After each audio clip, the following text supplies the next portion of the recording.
नमस्ते प्यारे बच्चों और साथियों, स्वागत है आप सभी का आपके अपने यूट्यूब चैनल पर। साथियों, आज की इस वीडियो का मेन टॉपिक है महत्वपूर्ण संविधान संशोधन अधिनियम। संविधान संशोधन अधिनियम से कॉम्पिटिशन एग्जाम में जरूर प्रश्न पूछे जाते हैं। आपको थोड़ा जानकारी के लिए बता दें, संविधान संशोधन की जो प्रक्रिया है, इसका प्रावधान दक्षिण अफ्रीका देश के संविधान से लिया गया है। ये भी क्वेश्चन, इसमें किस प्रकार का क्वेश्चन पूछा जा सकता है, संविधान संशोधन अधिनियम का प्रावधान किस देश के संविधान से लिया गया है? तो आपको आंसर देना है दक्षिण अफ्रीका देश के संविधान से। नेक्स्ट क्वेश्चन इसमें क्या बनता है? नेक्स्ट क्वेश्चन है, इसमें भाग 20 के अनुच्छेद 368 का विषय क्या है? भाग 20 के अनुच्छेद 368 का विषय क्या है? तो भाग 20 अनुच्छेद 368 का जो विषय है वो है संविधान में संशोधन। इस तरह से 4 क्वेश्चन यहीं पे बन गए।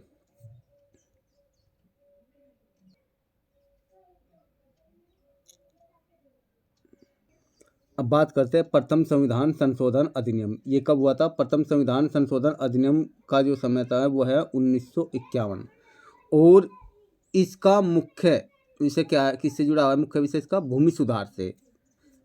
प्रश्न पूछा जा सकता है कि भूमि सुधार का विषय किस संविधान संशोधन अधिनियम के अंतर्गत आता है?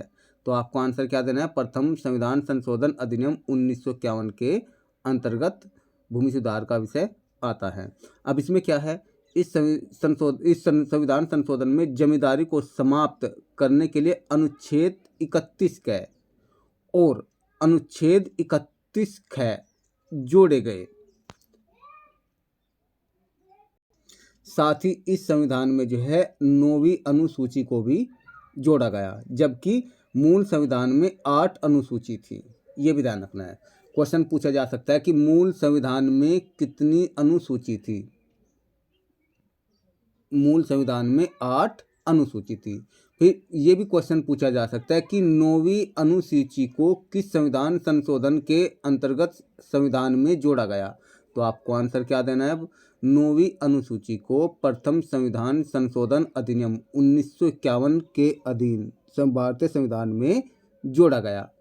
ये भी प्रश्न पूछा जा सकता है कि प्रथम संविधान संशोधन अधिनियम 1951 का मुख्य विषय क्या है? तो इसका मुख्य विषय क्या है? एक तो भूमि सुधार से संबंधित है ये, और दूसरा है 9वीं अनुसूची को सम्मिलित करने से संबंधित है। ये प्रथम संविधान संशोधन अधिनियम 1951 कंप्लीट हुआ। 7वां संविधान संशोधन अधिनियम, मोस्ट इंपोर्टेंट है सभी संविधान संशोधन अधिनियम। 7वां संविधान संशोधन अधिनियम 1956, इसे राज्य पुनर्गठन आयोग के नाम से भी जाना जाता है। ठीक है, ये भी ध्यान रखना है कि राज्य पुनर्गठन आयोग का संबंध किस संविधान संशोधन अधिनियम से है? तो आंसर क्या होगा? राज्य पुनर्गठन आयोग का संबंध 7वें संविधान संशोधन अधिनियम 1956 से है। और ये किसकी अध्यक्षता में हुआ था? फजल अली कमीशन की अध्यक्षता में। ये भी क्वेश्चन पूछ लिया जाता है। अब इसमें क्या है हुआ कि भाषा के आधार पर इसमें जो है 14 राज्यों और 6 केंद्र शासित प्रदेशों का गठन हुआ। तो इसमें ये भी क्वेश्चन बनता है कि 7वें संविधान संशोधन अधिनियम 1956 के द्वारा कितने राज्यों और कितने केंद्र शासित प्रदेशों का गठन हुआ? तो आंसर क्या है? 14 राज्य और 6 केंद्र शासित प्रदेशों का गठन हुआ। 8वां संविधान संशोधन अधिनियम 1960। अब इसका विषय क्या है? 8वें संविधान संशोधन अधिनियम 1960 का विषय क्या है? अनुसूचित जाति, जनजाति और आंग्ल भारतीय के लिए वर्ष 1970 तक लोकसभा और विधानसभा में सीटें आरक्षित। ये 8वां संविधान संशोधन अधिनियम 1960 का मुख्य विषय है। नेक्स्ट है 10वां संविधान संशोधन अधिनियम 1961। प्रश्न ये भी पूछा जा सकता है कि 10वां संविधान संशोधन अधिनियम किस सन में हुआ? आंसर क्या है? 10वां संविधान संशोधन अधिनियम 1961 में हुआ। और इसमें क्या विषय रहा? देखिए, दादर नागर और हवेली का भारतीय संघ में विलय हुआ, जिसमें दादर नागर और हवेली का संघ शासित जो प्रदेश के रूप में जो है इनका भारतीय संघ में विलय हुआ। क्वेश्चन दूसरे टाइप से क्या पूछा जा सकता है, दादर नागर और हवेली का भारतीय संघ में विलय किस संविधान संशोधन के अंतर्गत हुआ? तो आंसर क्या होगा, 10वें संविधान संशोधन अधिनियम 1961 के अंतर्गत दादर नागर और हवेली का भारतीय संघ में विलय हुआ। 12वां संविधान संशोधन अधिनियम 1962 जो गोवा, दमन और दीव इनका जो है भारतीय संघ में विलय हुआ, गोवा, दमन और दीव का भारतीय संघ में विलय हुआ, किस संविधान संशोधन के अधीन हुआ? 12वें संविधान संशोधन अधिनियम 1962 के अधीन। ये आपको ध्यान रखना है। नेक्स्ट क्वेश्चन है 13वां संविधान संशोधन अधिनियम 1962, इसमें नागालैंड को नए राज्य का दर्जा मिला। ये क्वेश्चन पूछ लिया जाता है, नागालैंड को नए राज्य का दर्जा किस संविधान संशोधन के अधीन मिला? तो यह नागालैंड को नए राज्य का दर्जा 13वें संविधान संशोधन अधिनियम 1962 के अधीन मिला। नागालैंड राज्य को 13वें संविधान संशोधन के अधिनियम 1962 के अधीन नए राज्य का दर्जा मिला। नेक्स्ट क्वेश्चन क्या होगा, 14वां संविधान संशोधन अधिनियम कब हुआ? तो 14वां संविधान संशोधन अधिनियम कब हुआ? 1962 में। आंसर क्या होगा? 1962 में। और इसका मुख्य विषय क्या रहा? इसमें जो है पुदुचेरी का जो है भारतीय संघ में विलय हुआ, जो पुदुचेरी है उसका भारतीय संघ में विलय हुआ। दूसरी टाइप से क्वेश्चन पूछा जा सकता है, पुदुचेरी का भारतीय संघ में विलय किस संविधान संशोधन अधिनियम के अंतर्गत हुआ? तो क्या होगा? 14वां संविधान संशोधन अधिनियम 1962, ये यहाँ पे 14वां है। ठीक है, नेक्स्ट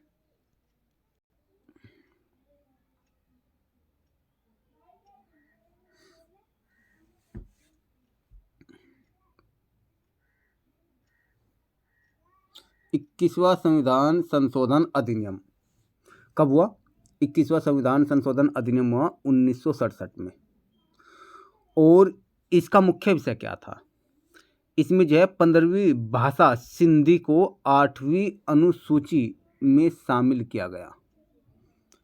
8वीं जो अनुसूची है उसमें 15वीं जो भाषा है सिंधी उसे शामिल किया गया। अगर बात की जाए मूल संविधान की, उस समय मूल संविधान में जो है केवल 14 भाषाएं थी। प्रश्न पूछ लिया जाता है मूल संविधान में कुल कितनी भाषाएं थी? मूल संविधान में कुल 14 भाषाएं थी।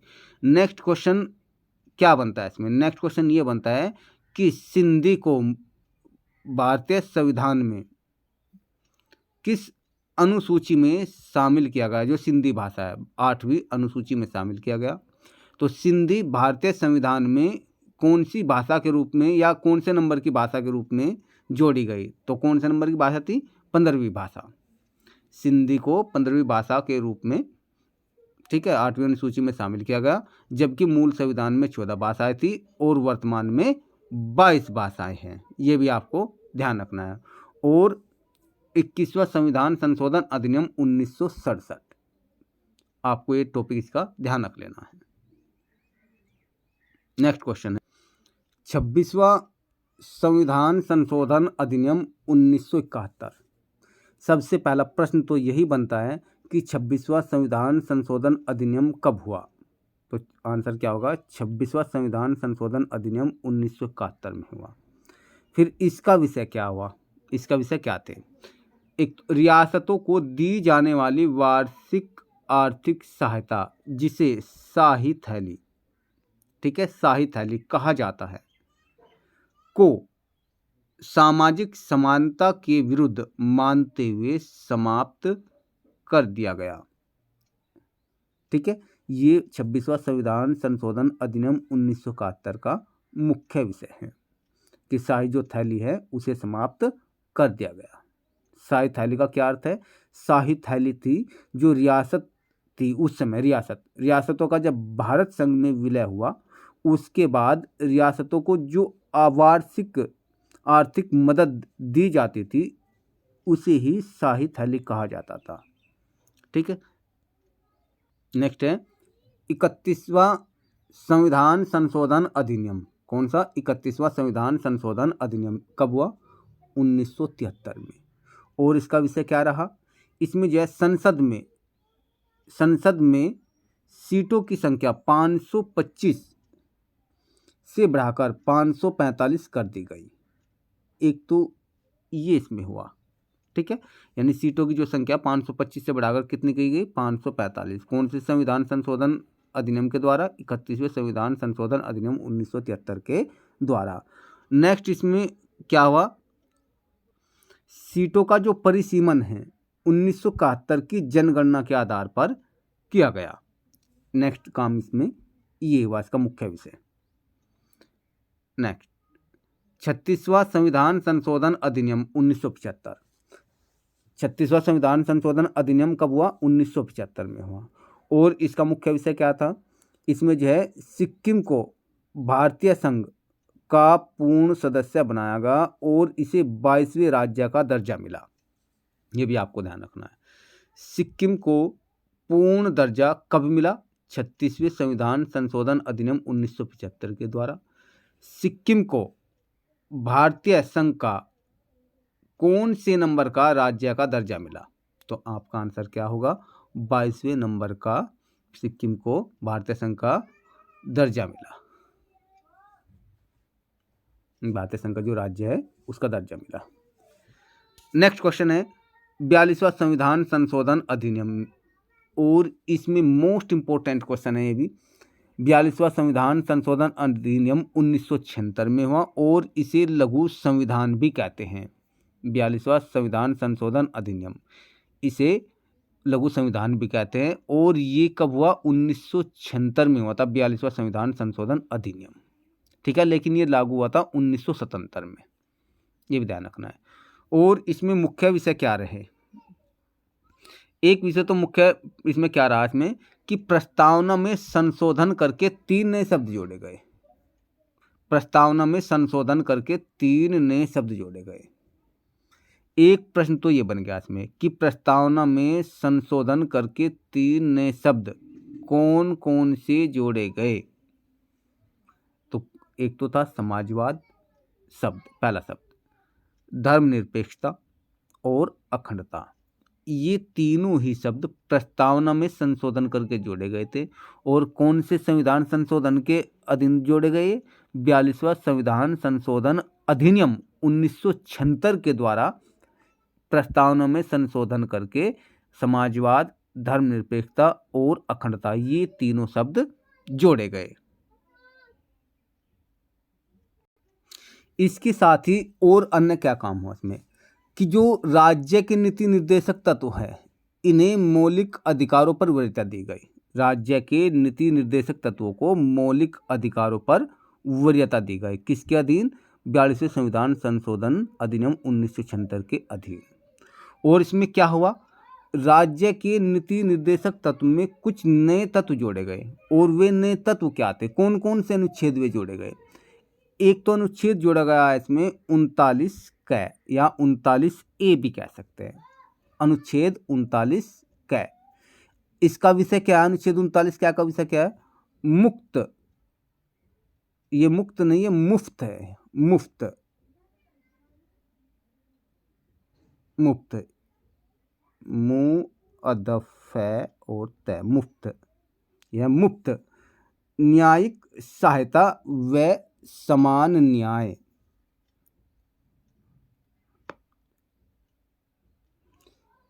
अनुच्छेद 39 क्या का विषय क्या है? मुक्त। ये यहाँ नहीं है, यहाँ पे यह है मुक्त, मु अदफ और तय, मुक्त। मुफ्त न्यायिक सहायता व समान न्याय, एक तो ये अनुच्छेद इसमें जोड़ा गया। दूसरा अनुच्छेद 43 क, अनुच्छेद 43 क, इसमें विषय क्या है? अनुच्छेद 43 क का विषय क्या है? कर्मकारों की प्रबंध में भागीदारी। कर्मकारों की प्रबंध में भागीदारी, प्रश्न ये भी पूछा जा सकता है, कर्मकारों की प्रबंध में भागीदारी किस अनुच्छेद के अंतर्गत आता है? तो अनुच्छेद 43 क्या के अंतर्गत आता है, ये भी ठीक है। नेक्स्ट है, इसमें अनुच्छेद 48 क्या जोड़ा गया? अनुच्छेद 48 क्या का विषय क्या रहा? पर्यावरण का संरक्षण और वन तथा वन्य जीवों की रक्षा। पर्यावरण का संरक्षण और वन तथा वन्य जीवों की रक्षा, ये अनुच्छेद 48 क्या का विषय था, और इसे भी 42वें संविधान संशोधन अधिनियम 1976 के द्वारा राज्य के नीति निर्देशक तत्व में जोड़ा गया था। नेक्स्ट है अनुच्छेद 51 कै या 51A भी कह सकते हैं, ये भी जो है इसमें जोड़ा गया। इसमें क्या था कि इसमें अनुच्छेद संविधान में 51 कै के द्वारा जो है 10 मौलिक कर्तव्य को जोड़ा गया था। इसमें ये भी आपको ध्यान रखना है, 42वां संविधान संशोधन अधिनियम 1976 के द्वारा ही 10 मौलिक कर्तव्य जोड़े गए, लेकिन मूल संविधान में जो है मौलिक कर्तव्य कोई नहीं था। ये भी आपको ध्यान रखना है। क्वेश्चन आ जाता है कि मूल संविधान में मौलिक कर्तव्यों की संख्या कितनी थी, तो उसमें 0 अर्थात कोई नहीं, जबकि 10 मौलिक कर्तव्य जो जोड़े गए हैं वे जोड़े गए हैं 42वां संविधान संशोधन अधिनियम 1976 के द्वारा। नेक्स्ट है, इसमें ये ऑलरेडी हो चुका है। अब 10 मौलिक कर्तव्य जो जोड़े गए, ये तो हो गया।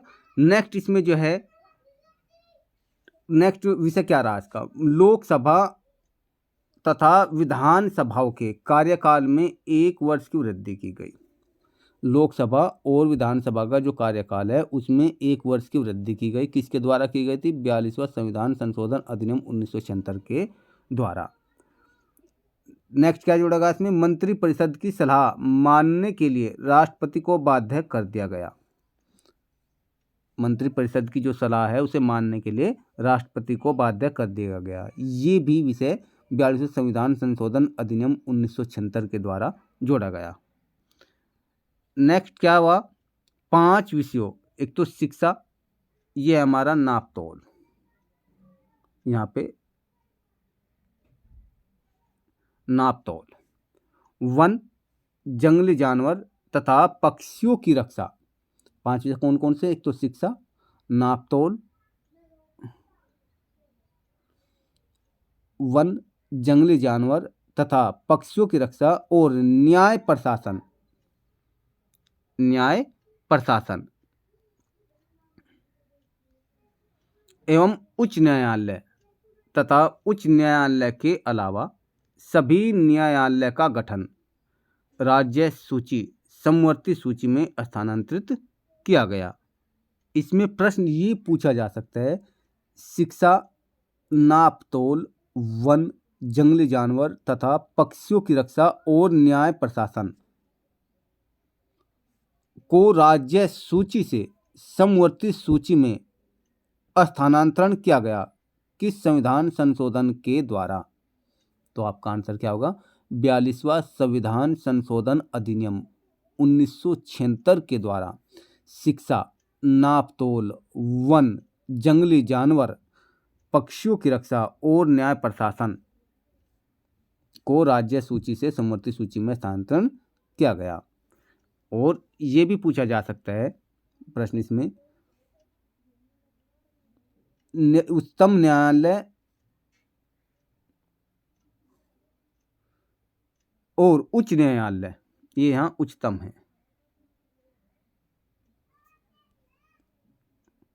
उच्चतम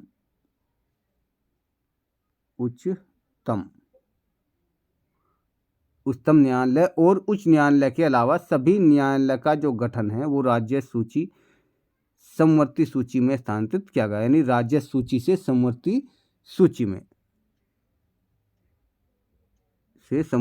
में स्थानांतरण किया गया। और इसमें क्या जोड़ा गया? अनुच्छेद 323 कै, जिसका मुख्य विषय क्या है? प्रशासनिक अधिकरण। अनुच्छेद 323 क्या है? इसका मुख्य विषय क्या है? प्रशासनिक अधिकरण। तथा अनुच्छेद 323 क्या है? इसका मुख्य विषय क्या है? अन्य विषयों के लिए अधिकरण। संविधान में जोड़े गए। अनुच्छेद 323 के प्रशासनिक अधिकरण और अनुच्छेद 323 के अन्य विषयों के लिए अधिकरण संविधान में जोड़े गए। ये भी 42वें संविधान संशोधन अधिनियम 1976 के द्वारा संविधान में जोड़े गए। ये भी ध्यान रखना है, ठीक है।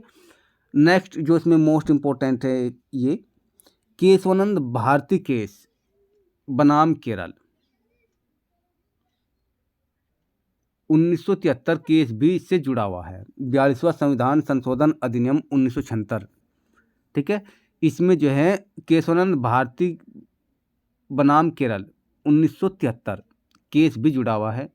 इस केस में 24 अप्रैल 1973 को 13 जजों की बेंच ने निर्णय सुनाया। कितने जज थे? 13 जज। अब केशवानंद भारती केस में कितने जज पक्ष में थे? वे थे 7 जज। 7 जज पक्ष में थे और जबकि 6 जज जो है इसमें विपक्ष में थे। और इसमें प्रश्न पूछा जा सकता है, केशवानंद भारती केस बनाम में केरल आएगा, ठीक है, ये भी ध्यान रखना है।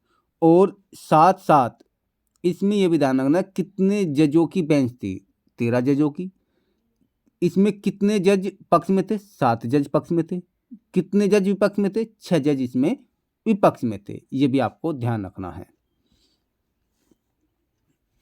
नेक्स्ट है इसमें मौलिक अधिकारों को संसद के प्रत्येक सदन में 2/3 बहुमत से पारित संवैधानिक संशोधन द्वारा हटाया, बढ़ाया या संशोधित किया गया। नेक्स्ट है 44वां संविधान संशोधन अधिनियम 1978 जो प्रधानमंत्री मोरारजी देसाई के दौरान हुआ। 44वां संविधान संशोधन अधिनियम कब हुआ? 1978 में। 44वां संविधान संशोधन अधिनियम, ये संविधान 2 बार आ चुका है, ठीक है। 44वां संविधान संशोधन अधिनियम 1978, प्रधानमंत्री कौन थे? मोरारजी देसाई। 44वां संविधान संशोधन अधिनियम 1978 मुख्य रूप से संपत्ति का जो अधिकार है अनुच्छेद 31 से निकालकर अनुच्छेद 300 क में जोड़ा गया। ये ध्यान रखना है कि संपत्ति का जो अधिकार है अनुच्छेद 31 से निकालकर अनुच्छेद 300 क में जोड़ा गया। एक बात तो ये ध्यान रखनी है, संपत्ति का अधिकार अनुच्छेद 31 से निकालकर अनुच्छेद 300 क में किस संविधान संशोधन के अधीन जोड़ा गया? तो यह था 44वां संविधान संशोधन अधिनियम 1978। प्रश्न ये भी पूछा जा सकता है, प्रधानमंत्री मोरारजी देसाई के काल में कौन सा संविधान संशोधन अधिनियम हुआ? तो 44वां संविधान संशोधन अधिनियम। संपत्ति का अधिकार,